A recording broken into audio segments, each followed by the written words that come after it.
Greetings, urban farmers, gardeners, and healthy food visionaries. Farmer Greg here, and welcome to the 355th episode of the Urban Farm Podcast, where every day we work together to educate and inspire you to become part of your food revolution. Hey, Urban Farm Podcast listeners, we want to know what you think about our podcast. You've been listening to me for almost 3 years now, and I want to hear from you. I have some very specific questions, including what you like about our podcast and where we should be going next. The important part is, I really want your opinion. I'm looking to connect with 50 listeners from no more than 10 minutes who are willing to share your thoughts. It's simple to sign up. Go to urbanfarm.org and look at the top menu. Sign up there. I look forward to chatting. This Urban Farm Podcast is brought to you by Seed Bank Box, a monthly seed subscription for the urban farmer. Seed Bank Box is one great big seed surprise. Each month you get a shipment with 8 to 10 varieties of seeds, along with a description and planting instructions. Hit the Seed Bank lottery. Get more information at urbanfarm.org/seedbankbox.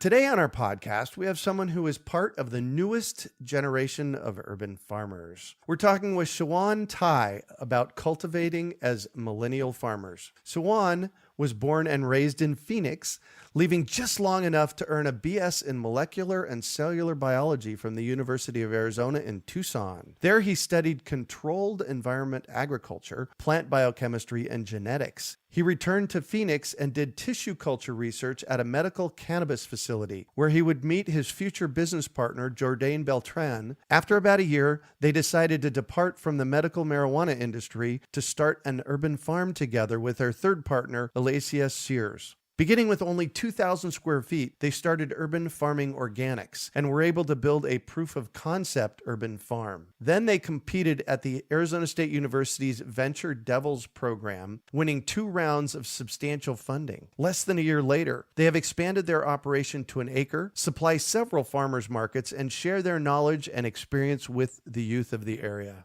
Welcome to the show today, Sowan. Are you ready to rock the urban farm? What's going on, Greg? I am super ready. Sweet. So I shared a bit about you. Can you fill in the blanks for us and share more about the path you took to get where you're at today? Of course. Actually, before we get started, first I want to thank you for having me on here. I've been listening to you for about a year now, so it means a lot to me personally to be on this show. Awesome. Thanks for that. Absolutely. Yeah, so a bit about my backstory. Like you said, I was born and raised here in Phoenix. Originally, I'm from the South Side, but pretty much I've lived almost everywhere here in the city. The only time I left again to go to U of A down in Tucson to get my degree. Pretty much right after that, I got hired out of college to work in the cannabis industry, doing tissue culture, doing a little bit of genetic modification. And I worked there for a little less than a year. And then me and Jourdain decided to branch off and do our own thing and turn essentially what was his backyard into our first urban farm. Oh, nice. Yeah, it was super, super exciting. I learned a lot. It was so fun, so challenging, which is all things that are right up my alley. And then from there, I think right after we finished production on all the beds and everything, we competed in called Venture Devils Pitch Playoffs at ASU. It's essentially kind of an incubator for startups that are focused around entrepreneurship and innovation. We won the first time, I think, in April, and then competed again this past December, and then we won again. Wow. Congratulations. Yeah, and then so between the first time we won, the second time we won, we expanded from 2,000 square feet to a little bit over 3/4 acres, and then now here soon we'll be expanding to and getting another 1/4 acre and just keep going on with production. Wow. So what got you interested in growing plants in the first place? If I'm honest, and this might sound a little bit cliche, but it's kind of in my blood. Yeah, I'm a product of the Vietnam War. So my mom's from Cambodia, my dad's from Vietnam. Oh, wow. Both sides were farmers going back generations. And then as I was growing up, I tried everything in my power not to be a farmer. So that's why I became a scientist. That's why I pursued science so intensely. I think it was my first year of U of A. I read a research article. It was the first time they sequenced the cannabis genome. I was fascinated with sequencing genomes and breaking down the DNA. And from there, I just became obsessed, particularly with marijuana, just from a biochemistry standpoint and how versatile it was. That led me into studying how to grow. That's where I met up with some really great individuals at U of A, Sherry Kubota, Elliot Herman, Monica Schmidt, a lot of people who were very influential in teaching me how to grow, the importance of plant biochemistry and its relationship with how we consume it, our environment, the conditions of the soil and the microbiomes in the soil. So that's really where my passion for growing really started and continues today. Cool. So we've kind of touched on this whole notion of controlled environment agriculture, but what does that mean? So I guess the best way to sum it up or to make it more relatable is to think essentially greenhouse on steroids. So what we were doing at U of A, we were doing passive greenhouses, but we were also doing what's called growth chambers, which is essentially a sealed container type thing where everything is controlled. So there's LED lights, the temperature is controlled, the humidity is controlled, and that was beneficial for us because we were able to study different species and different conditions and do more experiments by being able to control every single facet of what we're doing, of the growth of the plant, essentially. And that naturally translated to medical marijuana, which that's primarily what's done, especially with the hydroponics and everything. The number one issue with medical marijuana is contamination. So naturally, I was a really great candidate to fall into that industry. Right. That led you to really growing food for people to eat. So why the transition from the medical marijuana industry into, growing groceries for people? For myself, over everything is science exploration, my creativity, and my ability to build things myself. When you get into an industry that's more focused on selling pounds and pounds and essentially the corporation aspect of it, creativity is really stifled. That's pretty much why I ended up leaving, because there's things I wanted to accomplish and things I wanted to build, and I wanted to help a lot more people than I could. I mean, the entire reason why I became obsessed and had an interest in marijuana was I was studying it in its application to cancer. That kind of falls in line with growing, organic produce. That was, for me, and it still is, the best way for me to give more to people than I take. Cool. So really you're in it for the health of it. The health of it for me, but also for the people around me. I grew up pretty much living at the poverty line almost my entire life. And where I grew up, nutrient-dense organic produce is something no one ever hears. No one talks about it. I grew up on ramen noodles and knockoffs of Oreos and soda and stuff like that. So nutrition was not the number one priority. It wasn't until I went to college that I realized that nutrition is key, especially when we're talking about brain power. And you're trying to learn stuff and communicate and trying to just have the basic building blocks to have a sustainable life for yourself. So that's another way I got really into thinking about what I put into my body. And I want to share that with people who don't necessarily have that opportunity now, at least.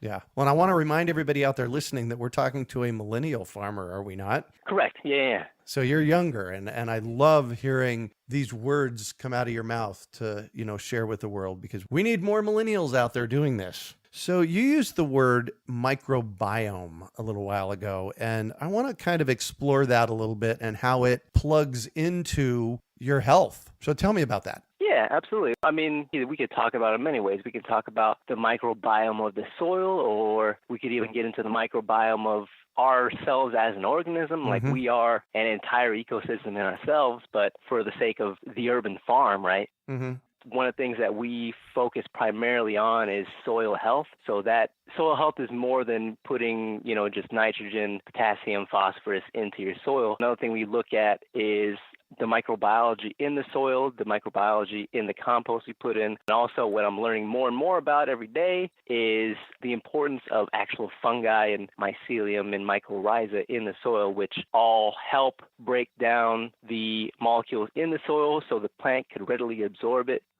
So it can grow, and then we can consume those nutrients. Yeah. And you have a microbiology background, and there's this magic that happens between the fungus and the mycorrhiza and the plant roots. Can you speak to that? Are you talking about the exchange of nitrogen, or are you talking about the exchange of nutrients and the symbiosis between the mycorrhiza and the roots, where they're able to break down compounds that are normally readily available to the plant roots? So because of the mycorrhiza are working in symbiosis, they're able to break down these complex molecules that can be readily absorbed by the roots of the plants that typically normally wouldn't happen. Right. So what are some of the challenges that you faced in starting an urban farming business? Primarily, the first issue, right, is where are we going to grow? I know that a lot of people don't necessarily have the access to huge plots of lands or even like 5,000 square feet or something like that. So we just made do with what we had, which was Jourdain's backyard. And then as we started to cultivate that and rework the soil, which had been sitting as just basically dirt and weeds and stuff, some of the other challenges we faced were not so much insect pressure, but we had a lot of weed pressure. I'm sure you probably experienced that. Yes. That grass has been the bane of my existence. That, we're living in Arizona, we have 360 days of sun, but with that comes a lot of heat. So we faced a lot of issues with learning how we were going to water, so getting the water schedule down, how often we would water, because that changes. We started in March, so we were only watering once, maybe twice a day if we needed to. But then going into summer, we ended up having to do like 3 times a day. Wow.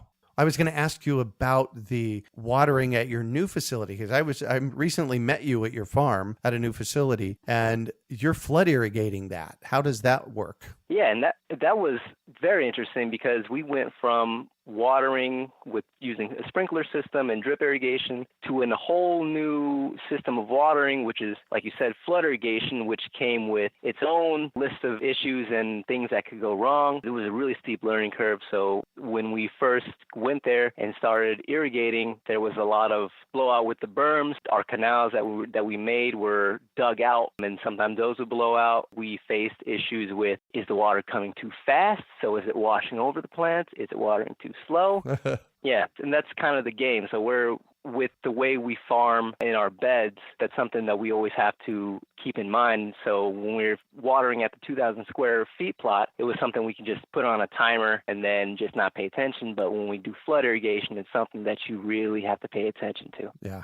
Now, flood irrigation, tell everybody a little bit about what that is and how it works. Yeah, so with flood irrigation, we get our water through the canal system here in Arizona. It's called the Salt River Project here. Basically, we order water, a certain amount of flow for a certain amount of time, and it's our job to open up the gates and direct that water to the right crops that we want to water. So it basically looks like a great big lake. You know what? It can. If you do not pay attention and you get a blowout, it's supposed to look more like a river, but it can turn into a lake real quick. Yeah, perfect. You started to say a little earlier that your biggest challenge, so I want you to finish that thought. Yeah, I mean, going into this venture, we pretty much started with whatever was in our pockets. Like Jourdain, Ulysses, and I didn't really have anything saved up, so we were just working as we go. So in the day, we would farm, and then at night, we would do our secondary jobs. So the biggest issue I've faced really was my time management. So how do I allocate time to do farming and take care of all things that come with that? And then at the same time, later that same day, work so I can provide for myself and my family and stuff like that. Yeah. Welcome to living in the 21st century, right? Oh, for sure. Yeah. So I want to shift a little bit. And you have a degree from Arizona State University, yes? Correct. And what's it in? My actual degree is in Molecular and Cellular Biology. Nice. It sounds very precise, but it's actually pretty broad when you think about all the things you could do with that kind of degree. Got it. And you competed in something called the Arizona State University's Venture Devils program. Tell me about what that was like, getting ready for it and then presenting at it and then actually winning twice in a row. Tell me about that. Oh, man. It was something else, I'll tell you. It was really challenging for me. I mean, I did the pitch, I wrote it and everything. And what was different is that I come from like a research background. I come from an academic background where I'm used to presenting my work to my peers. So people who know what I'm talking about, right? People who have an understanding of what I'm doing. But now I go to the pitch playoffs, which is essentially a competition. It's essentially like Shark Tank. I was super nervous. I went over time. Then I had to compress months of work and years of experience into 5 minutes. Wow. When we left the judge panel, I thought for sure we were not going to get it. We went across the street, we had a couple beers, and we came back, and they were sitting in the audience watching the award ceremony. All of a sudden, they call our name, and all three of us literally jumped up in surprise, and we ran to the stage. It was a really memorable experience. And then the second time, it was still pretty special. Like, we didn't think we were going to get funded again. Our process and our pitch was more polished. Same kind of thing happened. I didn't think we were going to get it. And then we get back to the award ceremony, and they call our names, and again, we jump up and start yelling. And yeah, now we're here. Nice. And so what kind of funding did you receive, and what did you use it for? We haven't even used the entire funding yet. So the first time I think there was 300 teams competing. So we were one of 23 teams that got funded. Congratulations, man. Yeah. And the first time we ended up getting $20,000 to start. And then the second round, we ended up getting 11, I think. Wow. And what are you using those funds for? Mainly, a small portion of it has gone to seeds, but a lot of it has gone to some really crucial machinery and equipment that we needed, kind of like tillers. We just bought our first greenhouse that we're getting ready to put up, hoop houses, some washing equipment, and then we're getting ready to build a mobile walk-in cooler as well. Oh, nice. So tell me about the property that you have most of your land out right now. As of now, we have about half an acre at a place called Spaces of Opportunity. And what that is it is I believe, 10 acres of land set aside in South Phoenix to do incubator farming. So I work with a wonderful individual by the name of John Wan over at the Orchard Community Learning Center who facilitates all of that stuff. And we just have been learning a lot from all the other farmers. I think there's 3 or 4 other farmers besides ourselves, and really just figuring this out, essentially. Yeah, well, really that's what farming in the city is really all about, is we've got to figure it out. For sure. Yeah, definitely. So I'm going to shift on you, and I'd like for you to talk about a time you failed, how you overcame that failure, and what you learned from it. Yeah, absolutely. I'm one of these weird individuals where I value my failure much more than any of my successes. Nice. I think that the more you fail, the sweeter it tastes when you persevere. But I'd probably say the biggest failure we've had was going back again to watering. I mean, here we live in the desert, so water is a very precious resource that we don't really want to waste. And a huge amount of our time has been spent learning the different watering practices, what's the most efficient, what's the most effective. Our goal is really to conserve as much water as possible. Beautiful. So what do you consider your biggest success? With UFO, I'd probably say my biggest success has been winning the Venture Devil Pitch playoffs. I mean, it's really important to us as far as a business and a venture, but also I felt it was equally as important for the urban farm and urban agriculture movement, because basically what they were saying is by backing us and giving us funding, they were saying that the number one university in the United States for entrepreneurship and innovation really understood what we wanted to do, the economical and social benefits of urban farming, and that they were invested in us and how we wanted to market and influence a new generation of farmers. Awesome. And what drives you? At my roots, I'm probably driven by my love of science and exploration. I was born a scientist and I'll die a scientist. Me too. Thank you. I'll take it. Yeah, absolutely. With that comes an obsession, which drives me and allows me to have just tunnel vision and go after whatever I want. Another thing that drives me is my love to just work and create things. Another thing that drives me is that there are a number of people who are waiting for me to fail so I can do the stuff they want me to do, and I can't wait to stick it to them. Or just show them that we can actually make a living urban farming. Yeah, no, it's all fun. Yeah. And if you could recommend one book for our listeners, what would it be and why? I actually have 2 books, one that's not going to be as popular to most readers, and one that's probably a little bit more reader-friendly. So my Growing in Chemistry Bible is a book called Biochemistry and Molecular Biology of Plants, and I think that's by Buchanan and Jones, and that's essentially just a textbook, but I use it every day. It's about 1,300 pages. I've read almost all of them. If you're serious about growing and you want to know the why, how things work, and then why they work, I think it's a really great resource to use. Another book I'd probably say is really good and which really helped us through a lot is The Urban Farmer by Curtis Stone. Oh, yes. He does a great job going into what he grows, how he grows, his marketing strategy, and how you get from, I got all this stuff that I grew, how do I sell it, which is another important thing. Oh, yeah. Oh, for years, I've told people that 50% of being a farmer is growing food. The other 50% is picking it, packaging it, marketing it, and making sure it doesn't, stay stuck in the field. Yeah, and that part's way harder, I promise you. Exactly. Boy, I hear that. So what one final piece of advice do you have for our listeners? I've gotten this question a lot lately since we started. We've talked to a lot of students about entrepreneurship around the valley, and I always hesitate to give advice because in my mind I'm thinking I'm just a regular dude. What do I know? Why are you listening to me? But I'm getting more comfortable with doing that. I'd probably say right now I'm 25, which means I'm either a quarter way done with a long life or halfway done with a short life, or I could die tomorrow. Who knows? Yeah. My life and time are too valuable to spend doing the bare minimum, or even worse, doing stuff I hate to do all the time. Right. So my sole purpose in life has always been to find something for me to do that I'm passionate about that allows me to provide for my loved ones and gives me the opportunity to give people and the ecosystem and everything around me more than I take. For me, that's urban farming. I guess my advice to any listeners out there would be to find what that is for you. It might be urban farming. It could be something else. It could be selling shoes. It could be starting a podcast. Who knows? Yeah. So what I hear you saying is do what you love. Yeah, pretty much. And that sounds a little cliche and mushy, but I think that's really the path to happiness, at least here on this earth. At 57, when somebody asks me, what's the secret?